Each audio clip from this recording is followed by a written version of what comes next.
Вот эта территория, она перезагружалась населением очень много раз. Только с Ивана Грозного за последние 500 лет, я думаю, такой расовый генетический контент поменялся на территории России раза 4. 4? Ну, Нет, ну 4. то, что там поскребешь русского, найдешь татарина, это известная поговорка. Это вопрос совершенно... Вот с татарином тоже очень сложно, потому что как раз, как всегда, вот эти стереотипы и мифы, они попадают, что называется, пальцем в небо. Татарина там как раз не найдешь, потому что кто имеется в виду? Если имеется в виду Батый с его тюркским завоеванием, в основном тюркским, да, то это в основном аристократия российская, да, она уничтожена, вот, она частью смешалась с германской аристократией, но вот на протяжении 18-19 века. В 17 году эти люди либо уничтожены в ходе гражданской войны и последующей индустриализации и репрессий, либо же они бежали. А вот то, что осталось, оно никак не, так сказать, проработано батыевским влиянием, потому что батыевское завоевание, оно касалось только элитных пластов. То есть, условно так, да, то есть были, назовем так, Юсуповы, да, то есть вот, это Юсуповы и все. которые, вот это которые сбежали, да? Которые сбежали, да. А вот если брать, скажем, обычных людей, да, предки которых были крепостные, мещане, там, допустим, ну, условно говоря, ну, духовенство и так далее, то сейчас, конечно, тут доминирует уграфинский элемент. Я думаю, что он где-то составляет процентов 70-80. Уграфинский, вы имеете в виду, это прибалтийская связь и все, что здесь вот называется... Литовское княжество, вот эта вся история, да? Нет, зачем? Москва – это финское слово «муства», черная вода. Здесь все топонимы финские. Клязьма, ма – это, кстати говоря, это земля. Мурома – зеленая земля. Муромец – зеленый лес. Вот. И там Вологда, все вот эти вот топонимы – это все финские слова. Здесь жили вепсы, здесь жили там масса всяких племен. Пермь – это чисто финское место, и пермяки – это финское племя. То есть это уграфины там и за Урал дальше к палеозиатам, все уграфины. Небольшой язычок славян, который подтянулся сюда в домонгольское время с киевскими князьями, которые, так сказать, взяли все это под политический контроль. Но в основном это все переработано, так сказать, это переработанные в вот это вот политическое русскоязычное пространство уграфинское поле, которое в значительной мере осталось. То есть идут вот эти блоки и мордва, и удмурты. Чуваши, да, и так далее. Чуваши, да, это уграфины по крови, тюрки по языку. Вот.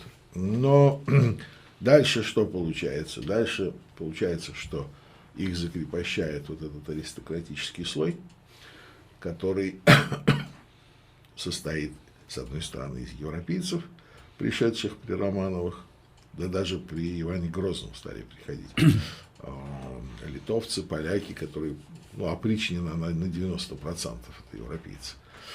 Вот.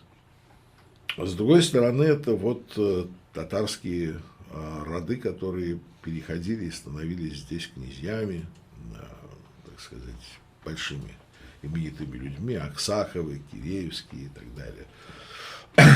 То есть это вот латифундия, это поместье. Понятно совершенно, что на этом стыке, как нам известно, в этих реальных российских условиях, происходило смешение, генетическое смешение.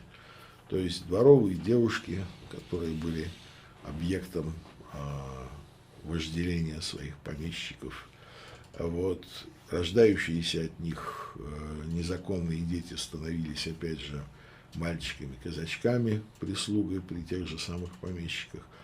Потом грянуло освобождение крестьян, и огромная масса приживальщиков, так называемые белые крепостные, то есть были черные тягловые мужики, которые пахали в поле, их не пускали, даже с черного хода не пускали. Они приходили к барскому дому, снимали шапки и ждали, когда барин выйдет.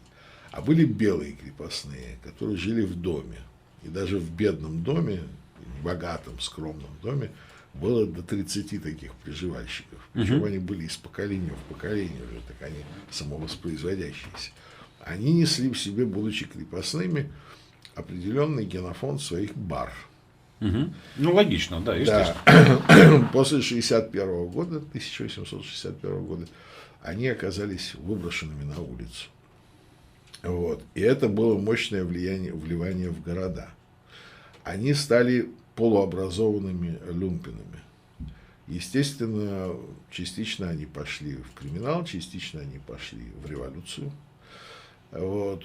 Вспомним классический пример, ведь гениальный Достоевский, он же, так сказать, все эти тенденции русской жизни схватывал, да, Смердяков. Смердяков – это Федор Павлович с одной стороны, барин, с другой стороны бомжиха смердящая Елизавета.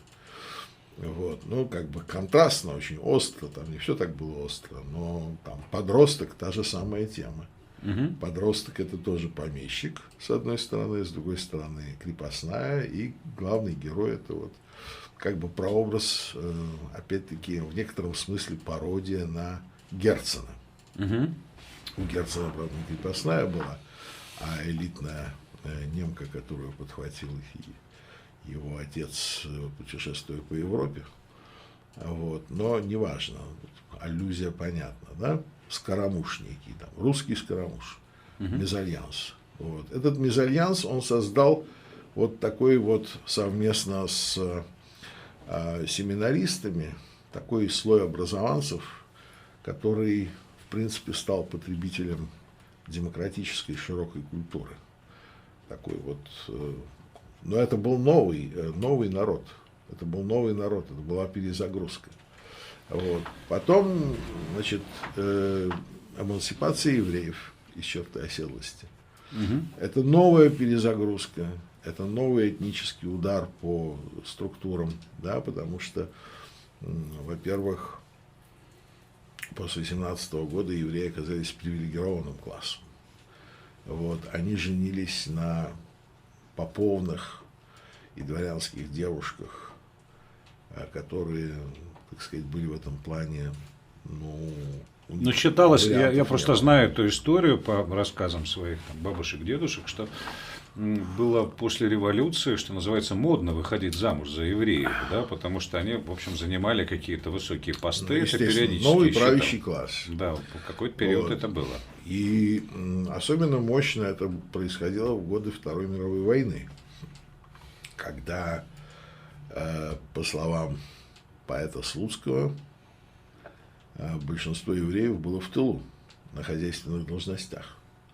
Вот. И тогда возникло очень много таких как бы новых русских, которые родились вот от одиноких женщин и, допустим, евреев-хозяйственников.